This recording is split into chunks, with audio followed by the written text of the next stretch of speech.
মনের রাজ্যে ছিল এক এমন রাজকুমারী, তারে ভালোবেসে দিয়েছিলাম যা ছিল আমারই।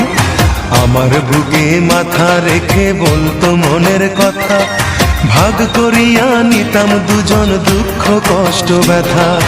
আমি শুধু ছিলাম যে তার প্রেমেরই পূজারি, তার ভালোবাসা করলো আমায় পথেরই ভিখারি। তার কত ভালোবাসি জানে না রে জগৎবাসী, জানে অন্তর্যামী। যখন তোমার কেউ ছিল না তখন ছিলাম আমি, এখন তোমার সব হয়েছে পর হয়েছি আমি। যখন তোমার কেউ ছিল না তখন ছিলাম আমি, এখন তোমার সব হয়েছে পর হয়েছি আমি।